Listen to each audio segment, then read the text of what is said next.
All right, so we have our 16 by 20 by 300 pixel per inch format. You can always check that with image size. So mine is horizontal, so it's wider than it is tall, but yours can be taller than it is wide. It just depends on your design. These are both A2 format posters, as long as it's 16 by 20. And I have it broken up, right? So the layers I have locked are the background white and this gray, which is showing me my borders. And I can even adjust that to make it exactly even everywhere. I can always take any of these elements and change how much space they take up and their layout. So now that's a pretty even border around. This is a thin border, but you need some border. And then I have my spot illustration, which I can also modify. And then I have my text blocking. And I actually have an alternative text blocking, which would be like this, moving it up above. So let's just work with my text blocking. Maybe I want to take that and my spot illustration, select them both by holding down Command, and then do Command T, and then just shrink them both a little bit in towards the center. Whoops. Got the wrong layer there locked. I want to lock that background, not my spot illustration. So there we go. Command T.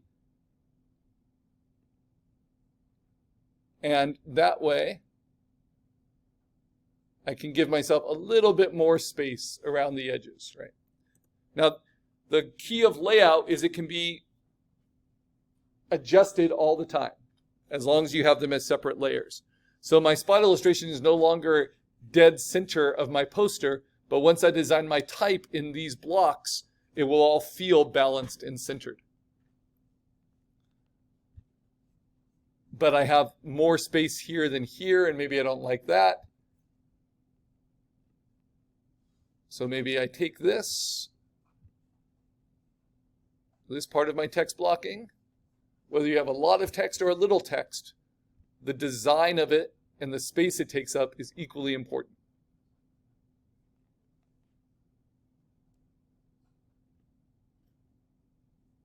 And I'm going to kind of even it out, and I can transform it, and I can warp it, and I can kind of push the curve where I want it.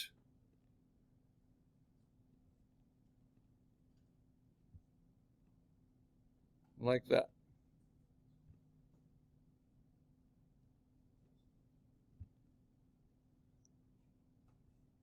Now, when you tilt type and you put it at an angle, we think of that as italicizing it. It's one way of kind of indicating that you're not being straightforward with it. So sometimes there are type design ways you can indicate tone, like sarcasm.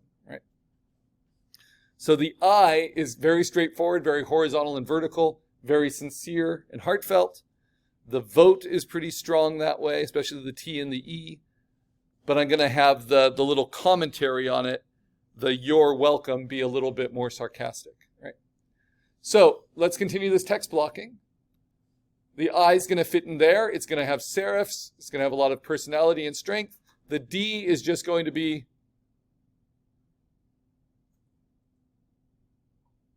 pretty straight backed, but a little bit bigger, just to kind of balance it out.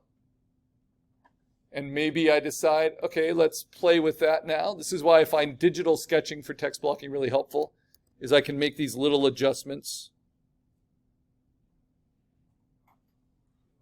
about their placement. Okay, so something like that.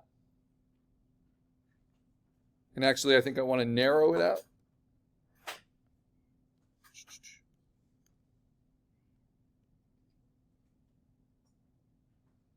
So when you want to transform it, but not just make it bigger or smaller, you hold down Shift and you can skew it. Well, not skew, but what is it called? Distort it. Well, no, distort's another function. This is scaling it in a way that stretches it. I think they call it stretching, right? So I'm shrinking it in only one axle by using the scale tool, free transform, and shifting it. And then I might decide, okay, well, if I'm going to make it like that, I might as well line up the top and then just have it drop below like that, right? So these are all the kind of options and subtleties that you can play with.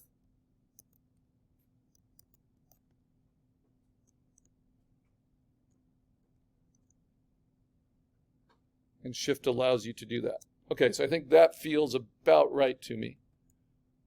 Right there. Okay, so now I need to divide this up. And I have a lot more letter forms there. So what I usually do, because I might not get this on the first try, is I'll do it on a new layer.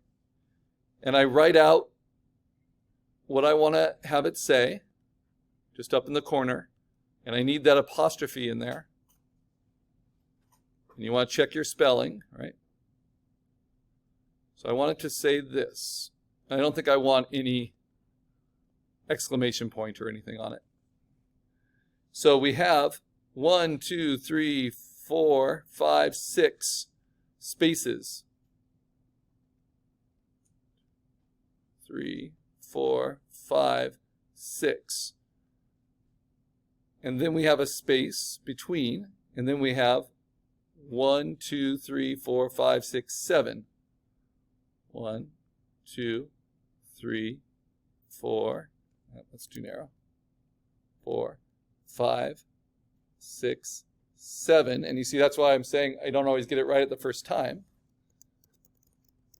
Because what I'm doing now is what's called typesetting. I'm figuring out how much space does each letter get within the overall shape of my text block. So I'm going to give it a little bit more. Now, individual letters sometimes take up different amounts of space. Like a W takes up more space than an I. A C takes up more space than a capital, especially, than an N, that kind of thing. So I have 1, 2, 3, 4, 5, 6, 7. So maybe I need to just stretch those out this way by selecting all of those divisions and then transforming them on their own to spread out. And then maybe move it just a little bit, increase the space between them.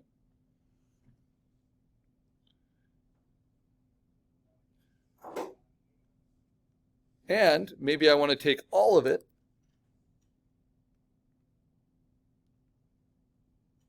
and I want to transform it and warp it and maybe give me a little bit more space for the your part.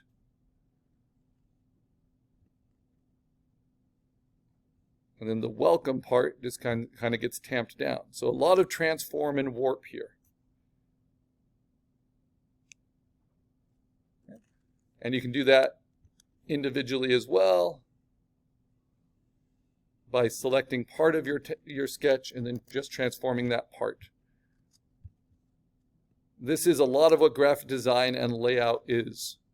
Trying to solve those visual problems of what do you want your audience to pay attention to. How do you do that with size, placement, positive and negative space? That's all before we deal with color and effects. All right, so now I'm ready to do my sketch. So this will be my type sketch. So I kind of have it all mapped out for me. I'm going to do this in black, but this is not my final type design. Okay, so when I sketch my eye, I'm just going to use my brush. I might make it a little bit larger. I'm using the pressure sensitive general brush, just like when we were digitally inking. And I'm going to make it black. Okay. And what I do is just try to make it feel pretty natural, like I'm inking a pencil design.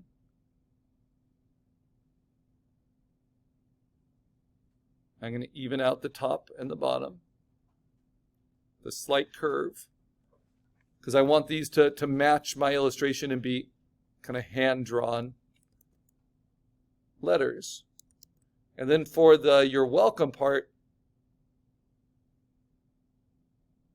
I could do that as well, or I can modify from an existing typeface. And since I want you to know those options, I'm going to show you how we can do that. So one way is I can divide these up. And I actually like to do this in my work quite a bit. So if this is a W, I just kind of cut away the negative shapes within that block to give me the W. And then for the E. And then for the L. So on and so on. And that will space it out. That will, I don't know why I'm doing welcome where I should be doing your, but you get the idea.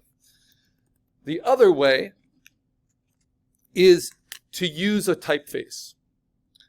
And within Photoshop, without having to install any typefaces on this computer, which the new Mac campus security protocols don't let us do, I'll show you ways around that. But we can use the existing typefaces that are built into Photoshop.